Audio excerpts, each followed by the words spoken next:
talking with Larry Mednick about of Revo, Rev, and well, something else to be announced fame. But now we want to talk just engines with Larry. And well, what are we looking at here, Larry? This here is the Polini. It's a 250cc. It's the Thor 250, and it's the dual spark as they call it. So it is an I actual see you got two plugs, right? dual ignition little motor, and it's got quite a handful of things that make it unique in its class. I'd say the first one is that it doesn't use a belt redrive system as you see on so many of the little lightweight motors, and that's all fine to use the belt redrive, but you know, the gearbox, I think it's a little bit more reliable. Long-term reliable, yeah. Yeah, Belts do, they're great, but they occasionally pop. I had one pop on me, And then you got nothing. Then it you're a left an glider impression. and hope you kept the landing area in sight. So I do like the gearbox. One of the other really cool things about having a gearbox is this has a centrifugal clutch right Oh. from the factory. So that does a couple things. One, Part of the gearbox then. part of the gearbox, I yeah. see, okay. So when you start up, you have this ultra smooth idle. And you also have the safety factor of just sitting there with the propeller not turning as well. So You got to give it some goose before it actually starts to spin. yeah, Huh? it engages when you add And when some you throttle. come in and stop then and pull the throttle all the way back, does it come to a halt? It does, absolutely. So it's really more user-friendly, not for the pilot because he's in the cockpit, but Well, as you everybody know, else. a lot of, especially the smaller two-strokes, you have to really keep your RPM up, or you True, get some right. gearbox chatter. Yeah, so yeah. you don't have to worry about that with the clutch. And so the gearbox isn't all of it. One of the other big things is normally with a single cylinder, you get kind of that one banger effect. Yeah. Single cylinders are not Like your usually smooth lawnmower. in my experience. Like your lawnmower. Well, this has a counterbalance crankshaft, and I will put my name to it. This runs as smooth as a Rotax 503. Wow. It's that smooth. So, and if you don't know, that is a very That's smooth inline twin cylinder two-stroke. the best liked of all their two-strokes, I think, and it's Yeah, very almost a good one. bulletproof engine. So that's saying a lot to say this is smoother than that. And then beyond that, it is a liquid-cooled motor, and so the temperatures we're seeing on... Yeah, we're seeing a whole cooling system up here, so Yep. that's not common on these engines either. No, it's really not. And so we're able to run this engine at around 170, maybe 175 degrees Fahrenheit. Wow. By comparison, the air-cooleds are running 400, Oh, wow. 480, 500 red line. So everything's staying a lot cooler with the liquid cooling. And then it has an airbox silencer and an exhaust silencer. This is all standard. The only thing we do to the motor at the factory from the get-go is we ceramic coat the exhaust. Okay. And that way Yeah, you're it's not got a going to beautiful have... finish on it here. That's ceramic, is it? Yeah, and you really want to have that done at the factory. If you have it for 2 weeks, you've already got surface rust, and then people will send them out to jet hot, and that's great. But it's never like doing it when it's a fresh steel, brand new exhaust system. So that's done at the factory, you know, ready to go. And then we finish it off with E-props, and this is actually a brand new fixed pitch design. It has that two-part blade. Yeah, it kind of looks like, sort of looks like two blades here. Well, yeah, and Helix has been famous for this design. I don't know if they started it or not, but the regular E-props that they've had for the last year or two, or however long it's been out, is in a ground adjustable, and that's great. But this one's designed for the Polini, and so you're getting the perfect RPM. Slap it on, ready to go. They're dynamically balanced, and works really well. So, well, Larry, I'm looking down here and I see this little. I'm not going to pull it too far or too fast.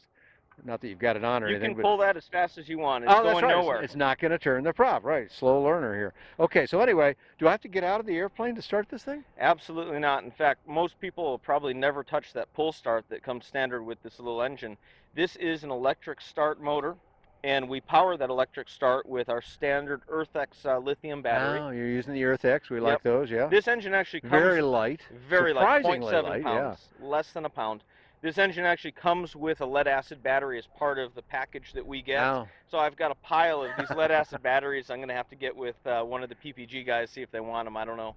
If you want a deal on batteries, lead acid batteries, I know where you can get some. But thanks to the PPG guys, I think I can thank the community of PPGs that we would not have this engine if it was not for the strong powered paragliding community. So this is a backpack kind of engine. Yeah, you know, maybe not this particular one, but it is. No, is it? Okay. This has won the world championship at powered paragliding, the slalom, I believe, if I'm not mistaken. And so you first started seeing the higher horsepower. This is 36.5 horsepower. Oh, really? And is that right? Okay. Yeah. Out of a single banger. Yeah.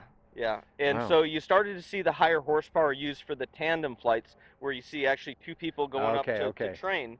And then all of a sudden, I'm not sure how many years ago, but these guys started going 60 miles an hour with these powered paragliders, doing aerobatics, and they had a need for more horsepower. 28 horse wasn't cutting it anymore.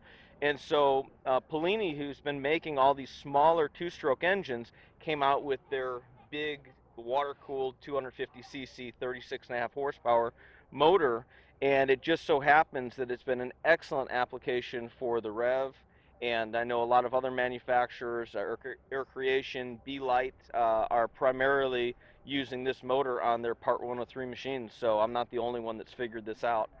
This is the single seater that came out, what, two years ago now? Yeah, we unveiled it at Sun and Fun, what would that be, 2014 then, huh? 2014 maybe, yeah. Okay, yeah. And it has the interesting little carriage, which you can kind of see in the yellow trike behind us here, that allows you to move it in and out of the hangar and keep the wings on it and makes for a quick setup and like that. But it's a delicious little aircraft, but it looks like it's missing a real key component here. Now, they've probably just taken that off for show. Well, No, maybe no. not. I Yeah, wanted to give you a segue, so tell me about that. Yeah, one of the claims to fame with the REV is that there is no front strut. And the way it's built with the triangulated mast back here, and it's a non-folding mast, so there Right, isn't. there is no, I don't see a junction anywhere. That's No, and you have to look behind us to see what it looks like folded, but the entire front end unplugs, and that's the folding point. that's right down here at this point where you've got your other Rev marked logo on That's there, right? correct. Yep.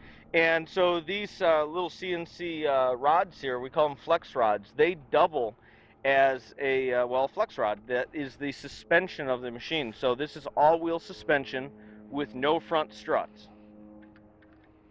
So I can actually climb up here and jump on this. Okay. If you want to hold that for me for a second. All right. And you can probably see some of what's flexing here. And if we get a pilot's weight in here, it'll be even more. Sure, makes sense. Or those exceptionally bad landings that one of us makes now and again. Not me, of course, but somebody does. So anyway, great little. So we moved over here because I wanted to see this carriage arrangement that's used, and this is part of what we were just talking about on the purple one, where this mast, which is what I've got my hand on right here, does not have a hinge point like Correct. I think virtually all trikes do. I'm not familiar with another one that doesn't do this. This is the first of its kind Okay, that I does thought not this have was a unique. folding mast, yet it folds. Yes, and so it still folds. And this down here that my foot is touching is part of that magic.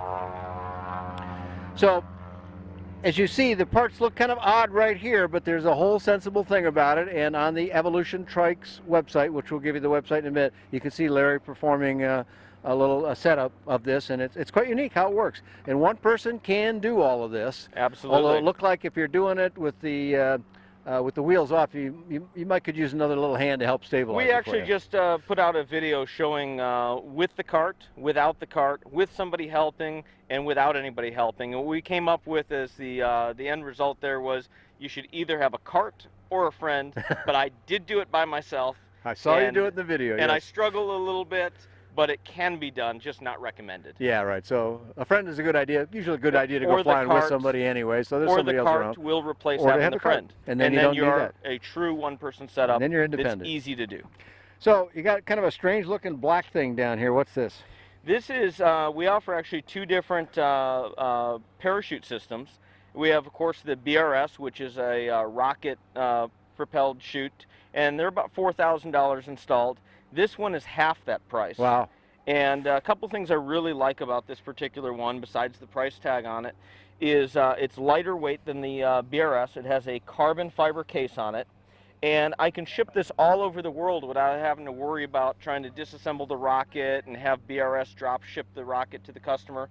This uses compressed air, about 2,400 pounds if I'm not mistaken, and it actually pushes the parachute and shoots it out like a cannon. Whereas the BRS uses a rocket to pull the parachute out. And both systems, are very quick deployment and all that. But this is definitely the lighter, less expensive option. It's been very popular. A lot of people are asking for it. I don't know how this particular one is configured, but the Polini we were just looking at, the purple, pretty purple one, can that make 103? That can make 103, absolutely. Okay. So based on the different options that you choose, you can option it up with every option, and slightly exceed the Part 103 weight limits, but it is available in a Part 103 legal configuration in several different configurations. And that Polini is part of that package in making that happen, yes, right? Yes, it is, yes. And yet it still performs well.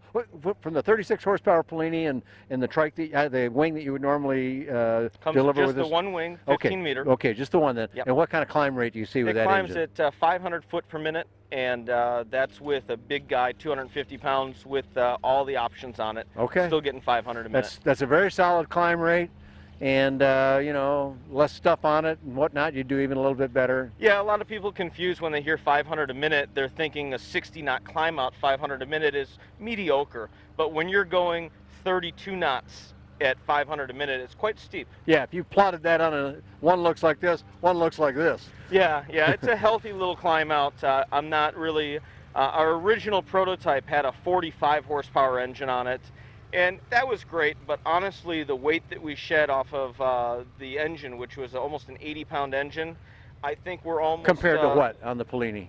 Compared to 45 pounds. Oh, wow. Yeah. Oh, you cut almost half the weight out of the engine. Yeah, so, you know, your power to weight ratio hasn't really changed that much. Right. So the 36.5 is definitely getting it done. I get a lot of guys that weigh 250 pounds, which is what we've tested and done all the drop tests against, is for a 250-pound pilot.